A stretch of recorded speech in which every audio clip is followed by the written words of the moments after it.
തനിക്ക് പാക് ചാരന്മാരുമായി ബന്ധമുണ്ടെന്ന് സംബന്ധിച്ച് പാകിസ്ഥാന് വേണ്ടി ചാരവൃത്തിക്ക് അറസ്റ്റിലായ ജ്യോതി മൽഹോത്ര കേന്ദ്ര ഏജൻസികളുടെ ചോദ്യം ചെയ്യലിലാണ് പാക് ചാര സംഘടനയായ ISIൽ ഉൾപ്പെട്ടവരുമായി ബന്ധമുണ്ടെന്ന് ജ്യോതി മൽഹോത്ര സമ്മതിച്ചത്.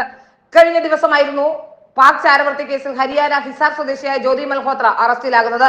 ഡൽഹിയിലെ പാക് ഹൈക്കമ്മീഷൻ ഉദ്യോഗസ്ഥനും പാക് ചാരനുമായ ഡാനിഷുമായി സ്ഥിരമായി ബന്ധപ്പെട്ടിരുന്നതായും ജ്യോതി സമ്മതിച്ചിട്ടുണ്ടെന്നും ദേശീയ മാധ്യമങ്ങൾ റിപ്പോർട്ട് ചെയ്യുന്നു. 2023 പാകിസ്ഥാൻ സന്ദർശിക്കാനുള്ള വിസയ്ക്കായി ഹൈക്കമ്മീഷൻ പോയ സന്ദർഭത്തിലാണ് ഡാനിഷിനെ ആദ്യമായി പരിചയപ്പെട്ടതെന്നാണ് ജ്യോതിയുടെ മൊഴി.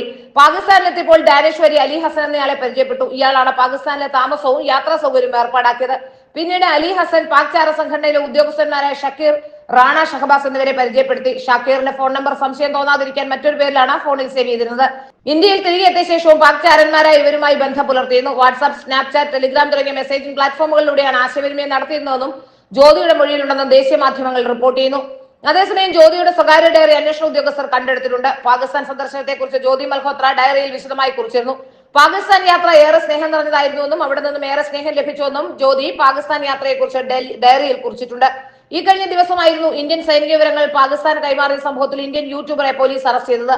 ട്രാവൽ വിത്ത് ജോ എന്ന യൂട്യൂബ് ചാനൽ നടത്തുന്ന ഹരിയാന ഹിസാർ സ്വദേശി ജ്യോതി മൽഹോത്ര എന്ന ജ്യോതി റാണിയാണ് അറസ്റ്റിലായത്. പാകിസ്ഥാൻ ഇന്റലിജൻസിന് ജ്യോതി സുപ്രധാന വിവരങ്ങൾ കൈമാറിയെന്നായിരുന്നു ജ്യോതിക്കെതിരെയുള്ള ആരോപണം.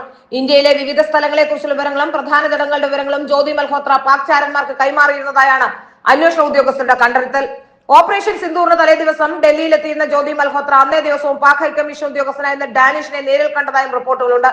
സംഭവം പുറത്തു വന്നതിന് പിന്നാലെ ജ്യോതി യൂട്യൂബിൽ പങ്കുവച്ച ഓരോ വീഡിയോയും അന്വേഷണ സംഘം സൂക്ഷ്മതയോടെ പരിശോധിച്ചിരുന്നു. വീഡിയോകൾ പരിശോധിച്ചതിലൂടെ ജ്യോതിക്ക് പാകിസ്ഥാനുമായി വളരെ അടുത്ത ബന്ധമാണുള്ളതെന്നും അന്വേഷണ സംഘത്തിന് വ്യക്തമായി. ഇതിന് പിന്നാലെ നടത്തിയ ചോദ്യം ചെയ്യലാണ് പാക് ചാര സംഘടന ISIൽ ഉൾപ്പെട്ടവരുമായി ബന്ധമുണ്ടെന്ന് ജ്യോതി മൽഹോത്ര സമ്മതിച്ചത്.